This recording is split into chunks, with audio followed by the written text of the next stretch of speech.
Good afternoon. I'd like to start off today by having the Secretary of Commerce discuss some action that the Commerce Department took last night with respect to Canadian softwood lumber and some action that talks about what we're doing to make sure that we're fighting for our industries here at home. So without further ado, I want to bring up Secretary Wilbur Ross. Thank you, Sean. The action we took last night is actually the culmination of a couple of decades of disputes between the United States and Canada. What's provoked the disputes is the following. In Canada, the forests are owned by the individual provinces, and each of the provinces sets a charge for the loggers to use when they're taking trees down. In the U.S., it's all open market, it's all market-based prices. So the provinces subsidize the cutting down of lumber, this technical term being stumpage, and then that lets them charge a subsidized low price when the product hits the U.S. border. We have determined preliminarily that those problems, while they vary from one province to another, in some cases are as high as roughly 25%, and on average are around 20%. So they're quite material items.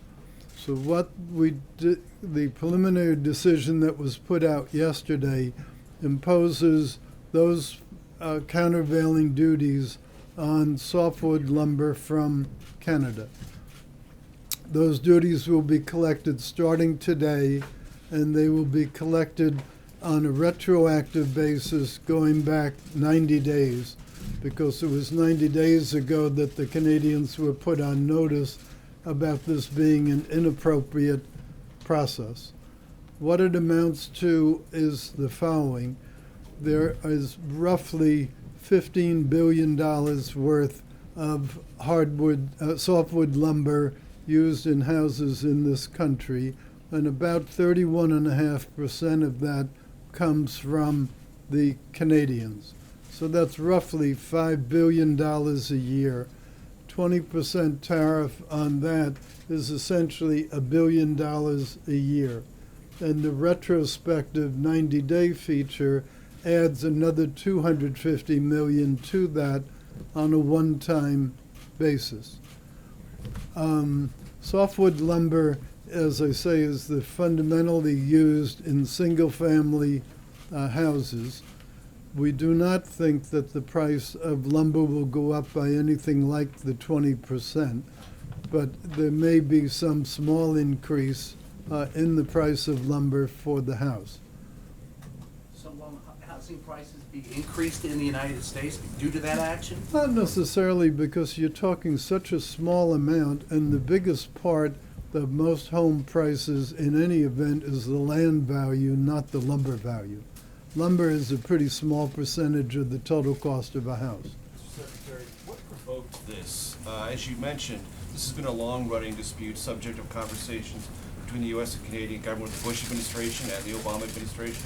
Is this part of the milk dispute, and is this a lever or a bargaining chip with the Canadian government over that dispute that's going on as well? This investigation had been underway before anything came up about milk. And on a statutory basis, the last day we could have released the findings would have been today. So the only thing that we did do was accelerate it one day. But it's not related at all to the milk dispute. Do you see it as factoring in the Canadian judgments about how to respond or how to resolve some of these other trade disputes? Well, everything relates to everything else when you're trying to negotiate, so I can't say there's no impact. But what we had tried to do was to clear the air and get this dispute out of the way before the big NAFTA talks went on. That was not possible to achieve, and that's why we went ahead and released the findings. The Canadian government is an extremely close ally and neighbor. Are you comfortable with how this has worked out in terms of what it means for the overall relationship between our two countries? Well, they are a close ally, they're an important ally, they're generally a good neighbor. That doesn't mean they don't have to play by the rules. What do you mean by generally a good neighbor? Well, things like this I don't regard as being a good neighbor, dumping lumber. And there's a feeling in the dairy industry that they were a little bit abrupt in the action that they took the week before. Secretary Ross, the Canadian government says that those are unfair tariffs, and each time the case was brought to an international court, Canada won its case. What do you answer to this? I had nothing to do with the prior cases. I'm confident that this case is a good case. You know, put tariffs on dairy too? The problem with dairy isn't that they're dumping dairy products in the U.S.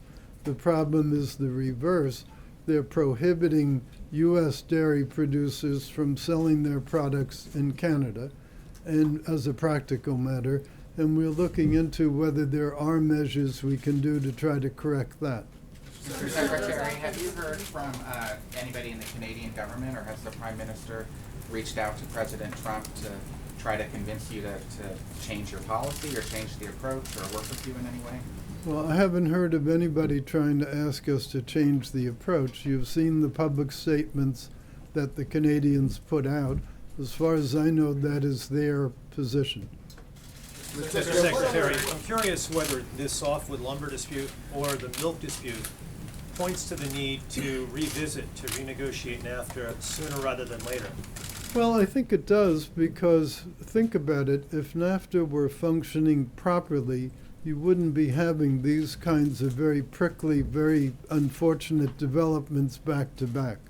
So in that sense, it shows that NAFTA has not worked as well as it should. But milk's not covered by that. So milk's not covered by it. This particular milk dispute's not covered by that. That's one of the problems. Mr. Secretary, why not, in other words. why not try to resolve this in a not-so-public fashion? You're coming out into the briefing room, you're obviously trying to flex the muscles of this administration. What would you say to the layman out there who says, you know, why is President Trump messing with the Canadians now?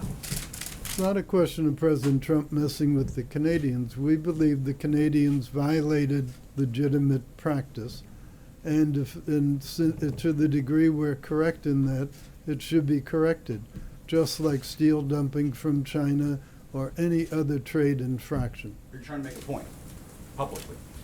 We make it publicly all the time. It's just that there has been so much general public interest engendered by the two things, the dairy and the lumber, that we felt it was good to clarify. During the presidential campaign, people following then candidate Trump would have assumed his singular focus would be on Mexico in terms of trade. All of a sudden now we're hearing all these items related to Canada. Can you tell us why the focus seems to have shifted up north? Well, we had no way to know that the Canadian dairy people would take the action that they did, nor did we have any way to know that the lumber dispute wouldn't have been resolved by negotiation. We tried, it didn't work, and so we went ahead with the statutory proceeding. Is the administration contemplating additional trade action against Canada? I'm sorry. Sorry, is the administration contemplating additional trade actions against Canada at this point? As far as I know, there's nothing immediate contemplated. Secretary Ross, when I talk to trade experts about this, they say the substance of what you did is very routine. Like, this has been done before, these preliminary countervailing duties, but they said what was really irregular was the way that you communicated it. Is this something that you're trying to sort of do as a bit of a PR thing to put NAFTA on notice? How should we read your very aggressive statement? Well, it's not routine. It's not routine in that $1 billion of countervailing duties does not happen every single day. This is a quite large... In the early 2000s. It's happened before. It's not unprecedented. Well, we made the release the way that we made the release. Why did you make it that way? It seemed appropriate under the circumstances. Yes. Mr. Secretary, thank you, sir. Sir, India and America both were, America was the largest trading partner of India, or India was the largest trading partner under Prime Minister Modi. And now we have a new administration with a new thinking and a business administration. Same thing in India, Prime Minister Modi has the same thinking. So what is the future of the trade between US and India, sir?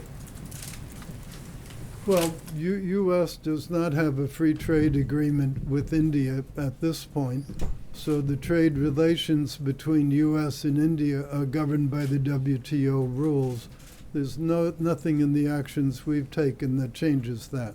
Mr. Secretary, following up on what Jim said, though, if housing prices do increase due to this, what do you tell the average consumer in the United States if their prices are going up? They didn't bargain for that. Well, I don't know what they bargained for, but I'm sure what nobody in the United States bargained for was people dumping product. It's no different whether you dump steel or aluminum or cars or lumber or anything else.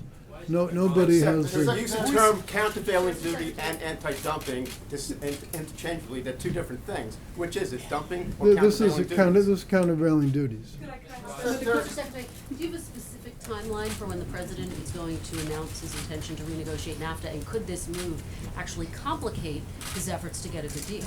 Well, we put the Congress on notice quite a few weeks ago of our intention to renegotiate NAFTA. What's been stalled is getting the Trade Promotion Authority, the so-called Fast Track Authority, approved by the Congress.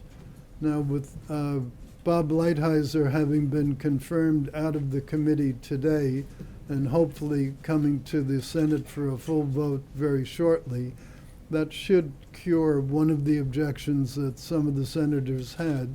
Namely, they were concerned about formally reopening NAFTA in the absence of the U.S. trade rep being confirmed.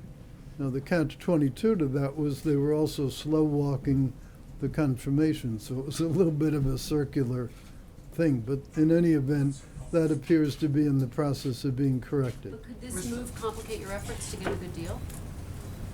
Everything affects everything else, but this trade issue over lumber, as has been pointed out, is not a brand new issue. It's been around for quite a while. Mr. Secretary,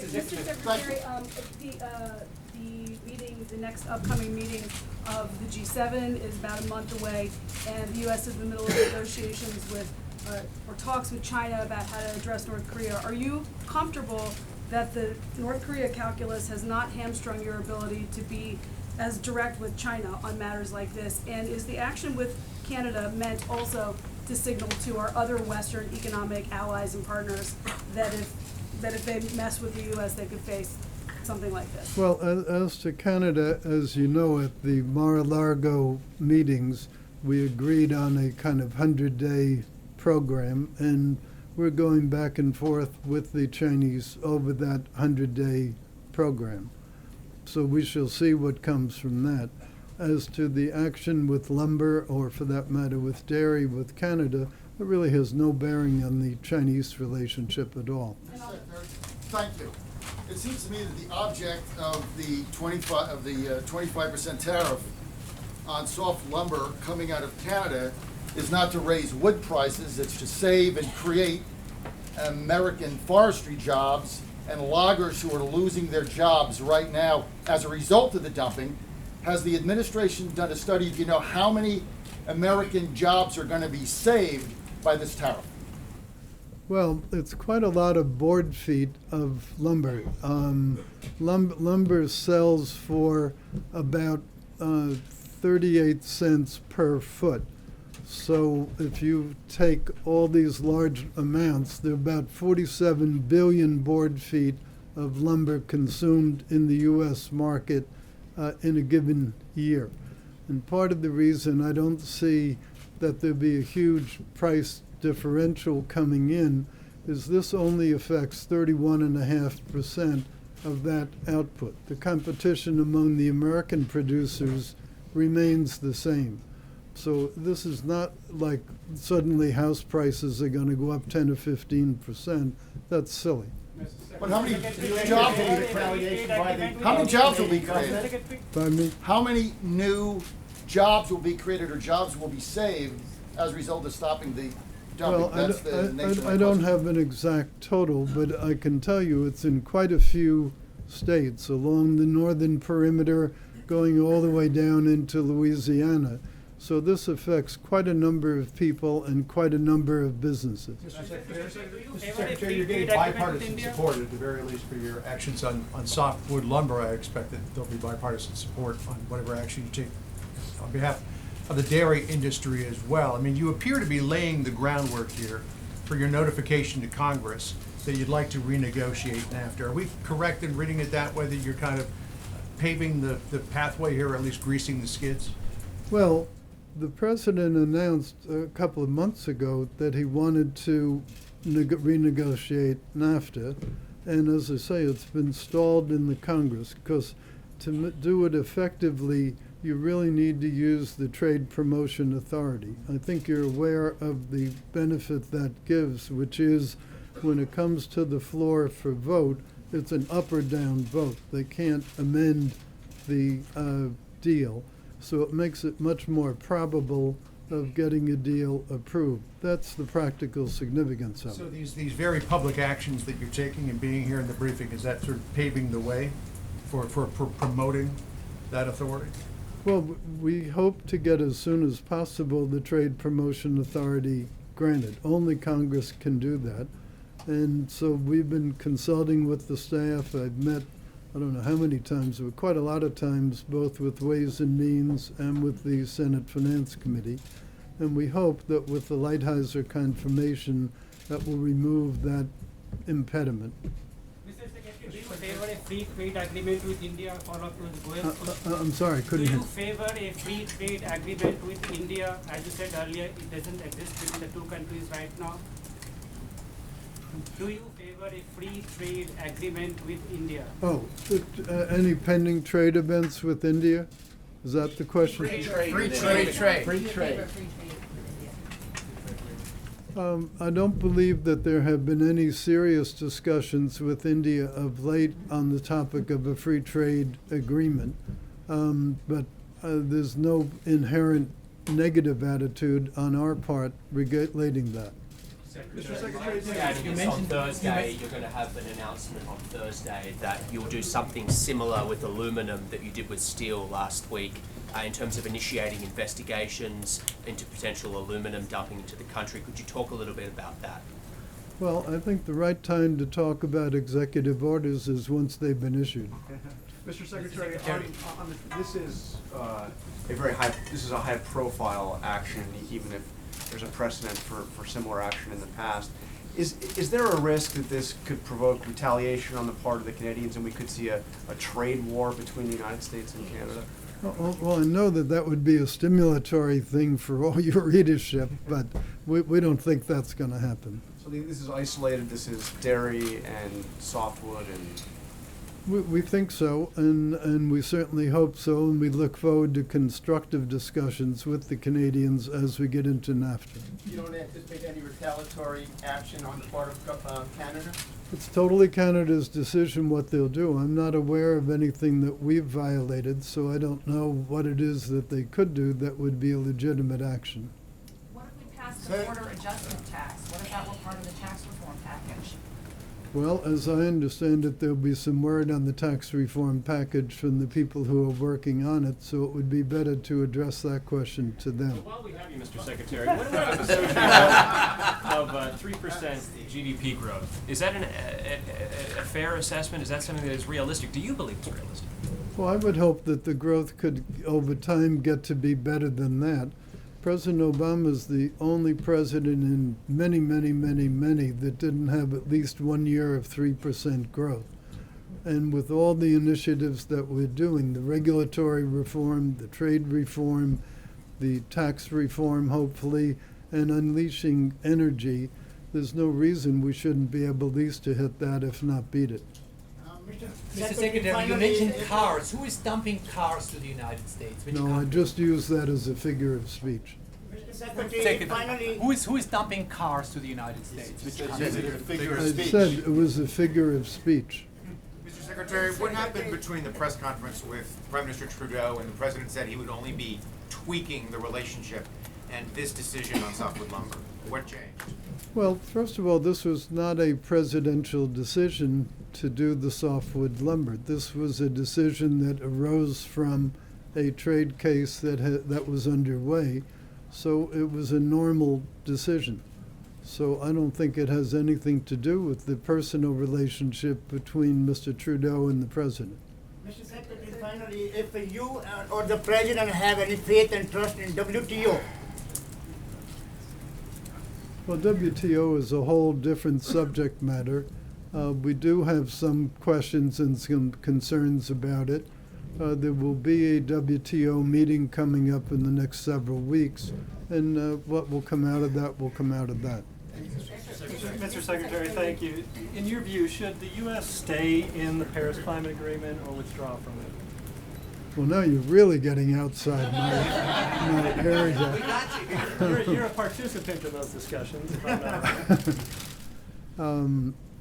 It's really outside my area. I'm having enough difficulty dealing with the trade issues rather than poaching on other people's territory.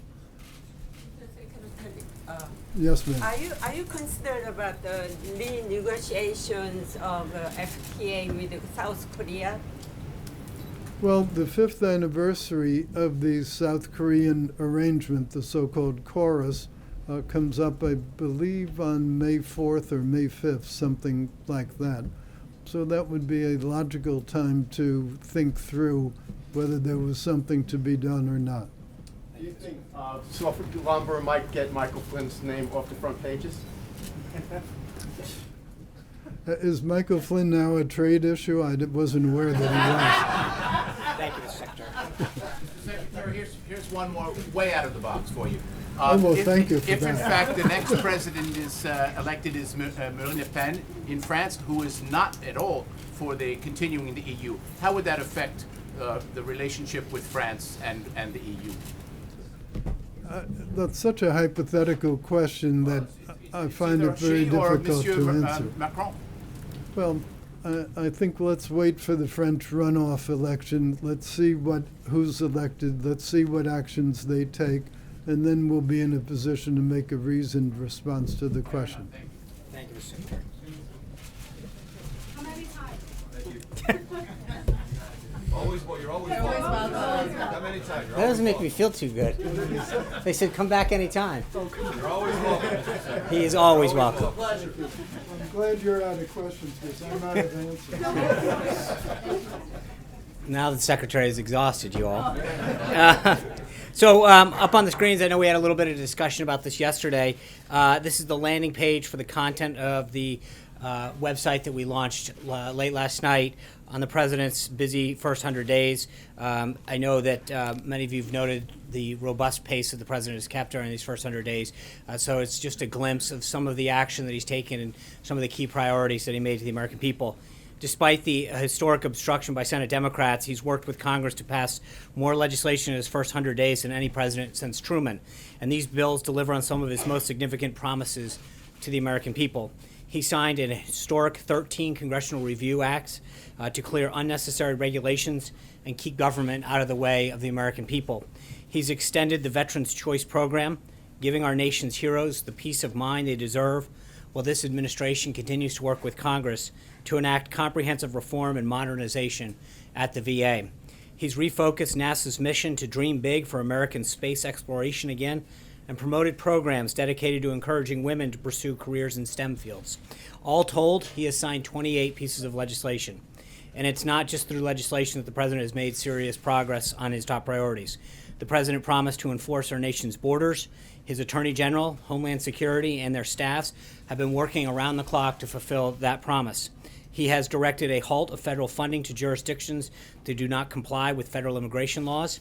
He has ordered the hiring of 10,000 immigration and customs enforcement officers and agents and 5,000 Custom and Border Patrol agents. And it's working. Illegal alien border crossings have plummeted more than 61% since January of this year. The world is responding to the leadership that the President is bringing to Washington.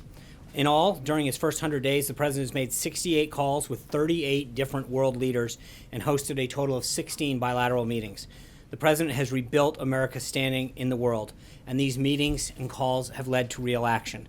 NATO's Secretary General was here a few weeks ago, and he directly credited the President for his tough talk that was fair but tough as a candidate and now as a President for helping to put pressure on the countries that are not contributing their fair share to the alliance.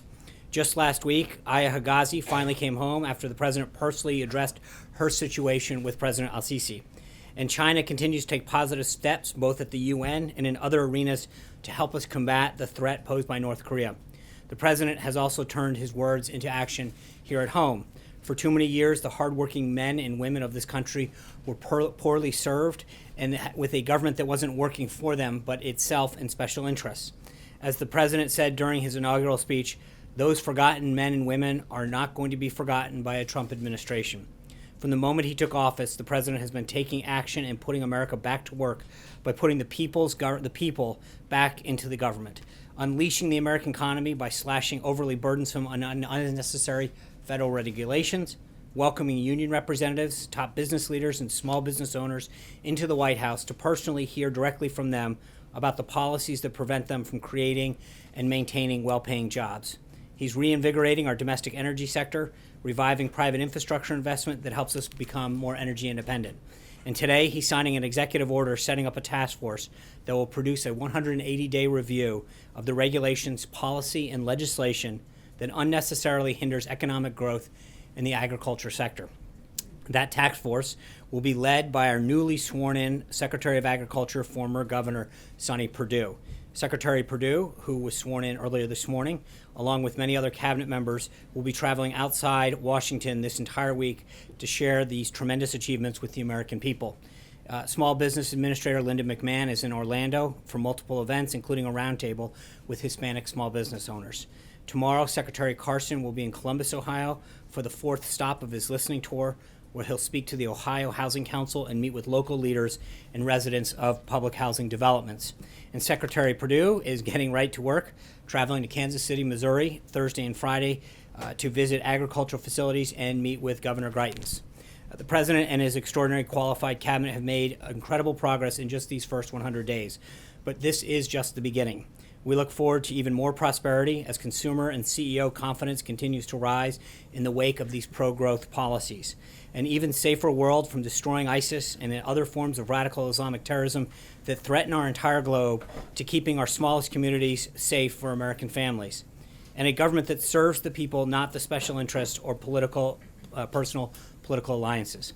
Finally, before I take your questions, I just want to proudly announce that on May 4th, the President will speak aboard the USS Intrepid in New York City to commemorate the 75th anniversary of the Battle of Coral Sea, a major naval battle during World War II in which the United States joined with Australia to halt the advance of enemy forces. That same day at the museum, the President will hold a bilateral meeting with Prime Minister Malcolm Turnbull of Australia. The President looks forward to meeting the Prime Minister and to showcasing the enduring bonds, deep friendship, and close alliance the United States has with Australia.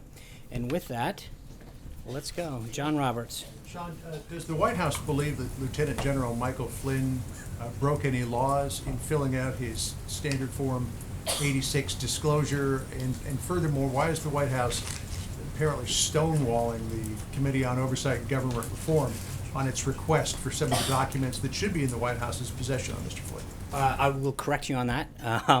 The committee sent a form letter to several agencies, including the White House, asking to find those documents. The documents in question, the Department of Defense possessed and sent over to him. The documents that occurred before he worked here would be up to him to turn over. So my understanding is the committee has the documents that they were looking for. In the letter that Mark Short, and I know that SF-86 was referred to the DIA. And it wasn't just referred to him, that's where it's held. Well, I know, but they were referred to the DIA for the SF-86, and apparently they have gained access to that document. But there are other documents that should be in the White House's possession that Mark Short in the letter to the committee said the White House can't provide because of sensitive nature.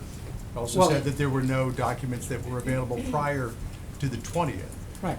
But I also asked the question, does the White House believe that Lieutenant General Flynn might have broken the law when he filled out SF-86? I don't. That would be a question for him and a law enforcement agency, whether or not he filled. I don't know what he filled out and what he did or did not do. That all happened. He filled that form out prior to coming here, and so it would be up to the committee and other authorities to look at that. I don't know. But with respect to the letter, they asked for three things. The SF-86, which you properly point out was in the possession of the DIA. My understanding through reports is that they have obtained that.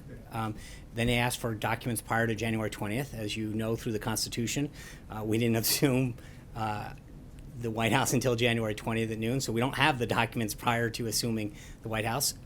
And then the third would be they listed for every call and contact that he made, which is an extraordinary number. That's a very that's a very unwieldy request. So was it the sheer volume of it, or was Well, it? I mean, it's to say we want the national security advisor, whose job it is to talk with foreign counterparts on a daily basis to document every call that he may or may not have made, is not exactly a request that's able to be filled. But every document that they asked for, my understanding is that they've gotten.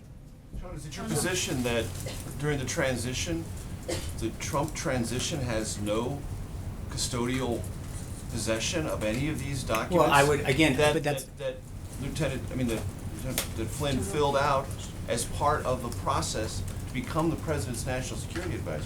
I mean, you seem to be suggesting there's an arm's length relationship. No, It's your because transition. right. Thanks. There's two issues. He had an SF-86, which is a security clearance form that was filled out during the Obama administration. He had a investigation in 2016 that was done under the last administration. And again, those are not documents that the White House would ever possess on any employee. They would come from the requesting authority.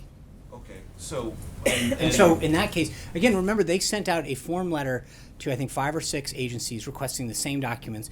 The place where the documents that they had questioned did fulfill that request. Right, and I'm just trying to find out from your perspective, is there no obligation, either through the transition or the White House, to do anything more than you have done or has been done in this matter? Everything that the White House has been asked to do, we have made that the only documents that were made available to them that they asked for were the ones that the Department of Defense had. And how about these calls made when he was working during the transition on behalf of a future President Trump?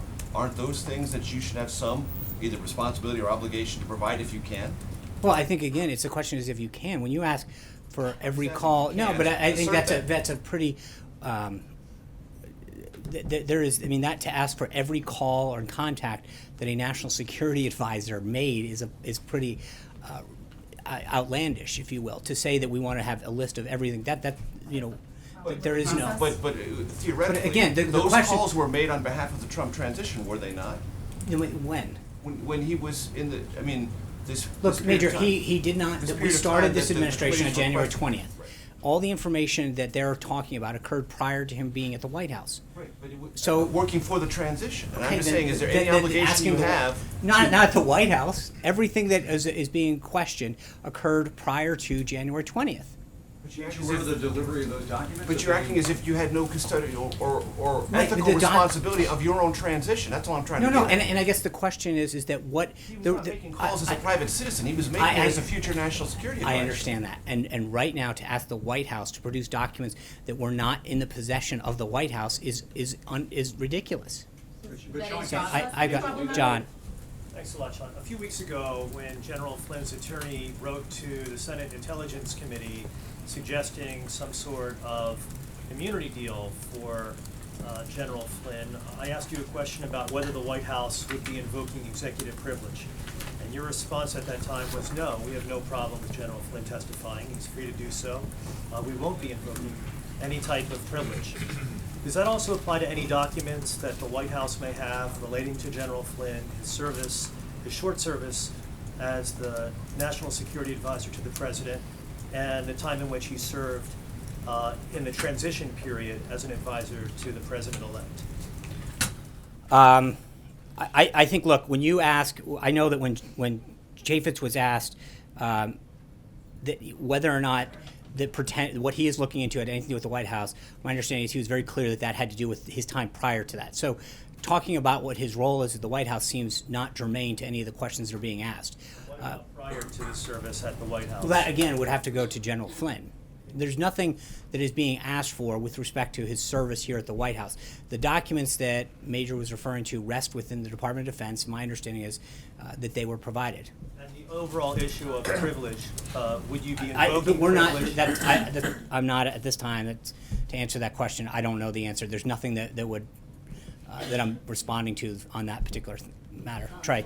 And Sean, generally speaking, within the Trump administration, how important is it to the president that everyone working for this administration is honest on their security clearance forms? Very. And so, and if they don't, then they're going to be, investigated. I mean, but you assume, I mean, look, everybody fills out forms all the time. All of us, at some point, we sign our name and swear under oath that everything that's done there. So I think each and every one of us, in different ways, signs our names and agrees to abide by the information that we provide. Just following up, do you know if the president is aware of the comments that were made by the House Oversight Chairman today? And does he agree at all with the assertion that it seems as though General Flynn was not in compliance with the law? I'm not. And again, that would be a matter for them to look into, not for us. Caitlin? Does the White House consider Mike Flynn's payment from Russia today to be a payment from a foreign government? I don't know. That was, again, all of that occurred prior to his service. Or White House. Does this White House consider a payment from Russia today to be a payment from a foreign government? I understand. What I'm saying is everything that he did was prior to coming to this White House. So for us to determine someone else's thing as a consultant. Today, do you consider that to be a payment from a foreign government? I'm sorry, if what? If someone took money from Russia today. If they were an employee of the White House, absolutely. But I mean, again, I don't know the exact circumstances. Everything that is being discussed occurred prior to his employment at the White House, occurred as a consultant. And so whatever he did, as long as he did it in compliance with the law, as every one of us as a citizen has the right to do, that's up to an individual to do and then comply with the law. To follow up on that, why wasn't he more closely vetted during the transition period? Well, again, you fill out forms, and I feel like the White House and the Trump transition team should have known about this before they were having him come to the White House. Well, again, you fill out the forms, you do an investigation, you do a background check. Every employee gets that background check done, and they have a security clearance, and they fill it out, and that's how everyone operates under the same guise. I have two questions, but I want to follow up on that. So you're saying that it's a problem with the process of vetting, the vetting process, and not No, that I'm just saying you're- I'm not saying it's a process of vetting. I'm saying that every single person who comes to work in here at a certain level is required to fill out the same form, an SF-86, and that background check is adjudicated. You rely on that person when they sign their name, and then investigators to pick it up. But there's always going to be in the case of people who had a prior clearance, that between the time that they filled it out and had it adjudicated, they could have engaged in something, and whether or not they updated that or not is always the onus is on the individual. I do want to ask you really quickly about the wall. Yesterday, President Trump reportedly said that he's going to delay pushing the wall through. Yeah, he did on the not. Hill. And so can you just clarify what the status of that is? Is it Yeah. happening when? Thank you. The president made it very clear, I think he tweeted about this earlier, his priorities have not changed. There will be a wall built. It's important to prevent human trafficking, gangs like MS-13 from coming into the country, the flow of illegal drugs, illegal immigration. There is a national and economic safety issue by having a wall that ensures our country's safety. And there's plenty of planning that can be done in FY17. We're going to continue. Our priorities are clear going into FY17, the remainder of budgeting for that, and we'll continue to ask for more in FY18. So it's delayed for now. No, I until didn't. No. I never. No one said delayed. No. There's a No. There's two budget processes. Right now, we're going to end FY17 this week. We hope to continue to get funding in that, as the president laid out, for both border security and homeland security and national defense, as we've always maintained. And then when we come to FY18, that starts at the end of or beginning of October, the end of September, in that next budget, we'll go for the next group of money. So But you expect partial funding? I think we're going to we've made our priorities very clear as we continue to negotiate, and I think nothing has changed on the president's priorities. Sure, one more. The president has threatened to withhold cost-sharing payments from insurance companies, so is that still the case?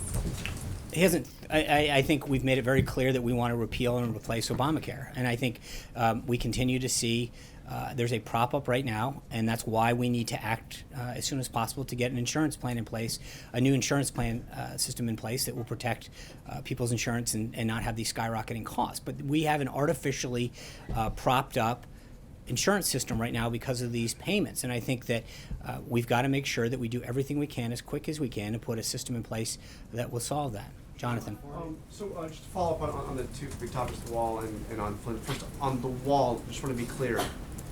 So is the president no longer insisting that there is money for the wall in this current appropriations bill? The president's priorities are clear for FY17. There's a lot of things that we can do in the remaining months up until the end of September for planning and making sure that we get everything that we need, funding that we need for that aspect of things.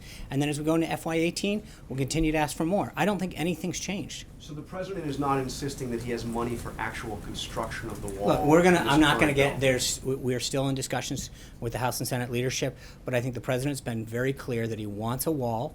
He wants it done as soon as we can do it. There are things that we need to do to protect our country, like human trafficking, the flow of illegal drugs and gangs, that are gonna make sure that while we've achieved a significant drop in illegal alien border crossing, down 61% since January, that this is something that's in our country's long-term national security interest. The actual construction can wait until the fall? No, it's not a question of wait until the fall. I think there's a lot of things that have to happen. It's like any construction. Before you can start construction. Well, you've got to start doing some planning and things, and so we will take the first steps now, and then we will continue to seek funding through the FY18 and further budget to make sure that the actual, it is completed. And on Michael Flynn, does the president feel that he was misled by General Flynn? I think the president made a decision a while ago because General Flynn was not straight with the vice president at the time and let him go. I think he stands by that decision, and it's up to others to review all this information that's coming out. But does he now feel that he also wasn't straight with him? I don't know. during A lot of the transition? facts are still coming out, Jonathan. So I know the president made a decision a couple months ago. It was the right decision, and we've moved on, and we've continued to stay focused on. At the time he made that decision, he said that Flynn was the victim of a media witch hunt, and said he was a good man that had been a victim of this So witch hunt. does Does he still feel I that, think or all the is that- facts are still coming out on that. Let's see where they come. I think he made a decision a few months ago. He stands by that decision. John.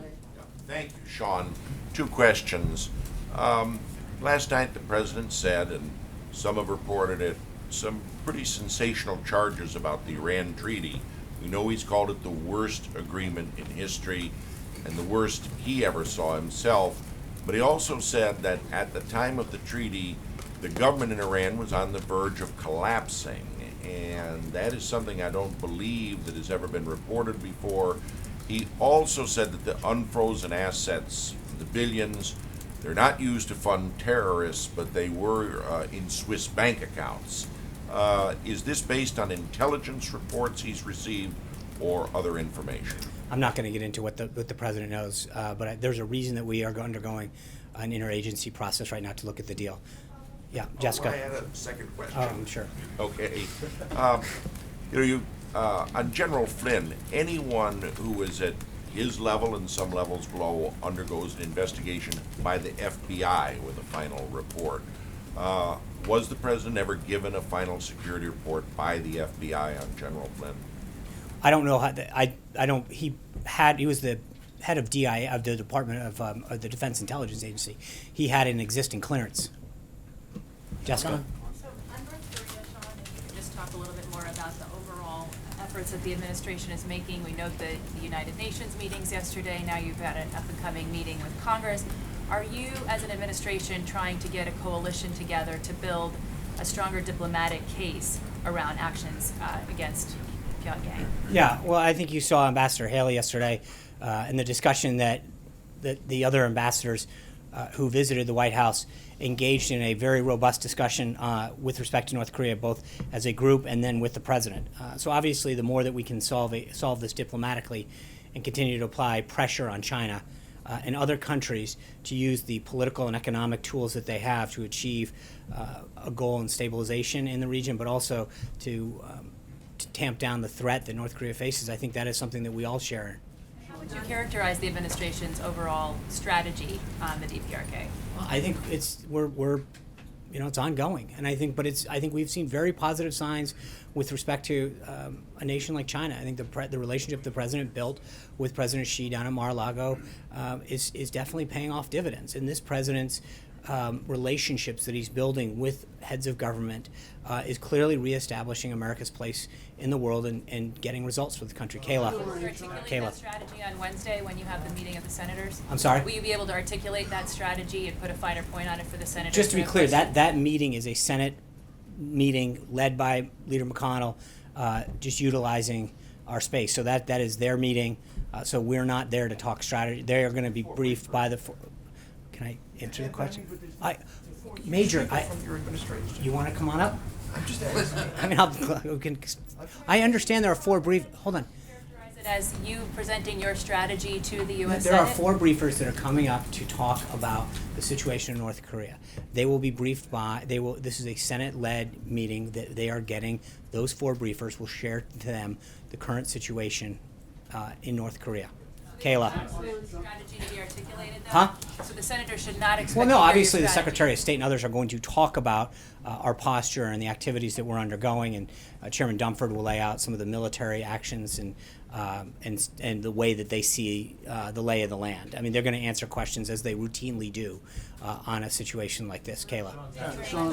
How long would you reasonably expect the government to take to be fully staffed with essential personnel to draft, negotiate, and implement complicated policies like tax reform and put forward something that's a little bit more meaty than just broad principles? Well, I think we're going to we'll have something to share with you tomorrow, and then we're going to continue to work with allies and individuals who want to be part of this process. That conversation has really kicked off in earnest with members of the House Ways and Means Committee and Senate Finance Committee, the leadership, and so we will continue to engage in that discussion, then outside stakeholders, to try to get a plan really put together and details laid out in the next several weeks once we make the announcement tomorrow. But what progress have agencies been able to make in carrying out the executive orders that the president has put forward? Because today is actually the deadline for the regulatory reform officers to be in place. How many of those are there? I don't have a number on that. I can talk to our personnel office and get back to you. But I think we have been able to work with, in many cases, and I think I went over this early on in the process, but we installed, we called beachhead teams during the transition process. We put 400 plus individuals into these departments that in most cases transform into Schedule C employees. So we have been able to be up and running on almost every one of these in a very, very early process when you look at the totality of how we handled the transition of government. So, Eamon. Thanks, Sean. Staying on taxes for a minute, can you give us a sense, the president said that he's going to present this plan tomorrow. Can you give us a sense of what we're going to see and when we're going to see it? No. We're going to wait till tomorrow. I think we'll have plenty of time to talk about that tomorrow. Adam? On just a bit of color, the president on Friday, when he announced that it was going to happen on Wednesday, aides here at the White House and over at Treasury seemed a little bit surprised to find out that this was coming as early as Wednesday. Can you tell us who inside the White House and at Treasury the president told he was going to announce this on Wednesday before he made the announcement? I think tomorrow we'll have a great plan for you to see. Adam? The Secretary of the Treasury actually said that the goal of tax reform is to spur growth of 3% or more, but already people are worried about deficits, and Taxpayers for Common Sense put out a statement saying that growth, hogwash, growth is the magic pixie dust policymakers throw in economic plans to make them appear fiscally sound when they are not. What would you say to Republicans on Capitol Hill who were worried about this being a tax reform that would blow a hole in the deficit and in debt? Well, I will wait until tomorrow. You can see the plan. But I think obviously we've got to do everything we can to get economic growth going and job creation going. The president's made tremendous headway on the regulatory front, and he's going to do everything he can on the tax front. But we've talked about this before. I mean, if you look at the corporate side in particular, we have become largely uncompetitive because of our rates. And I think the more we can do to make our country, our businesses, our manufacturers in particular, more competitive, that's good for American workers, it's good for our economy, it's good for economic growth. And I think the president, as I noted, I mean, when you look at the regulatory side of what he has done, it has really helped a lot of industries start to see light, and that's why I think you see the confidence levels in so many surveys so strong under this president, because he's achieved real results already. So I will see you guys tomorrow. We'll talk about the tax plan. Thanks.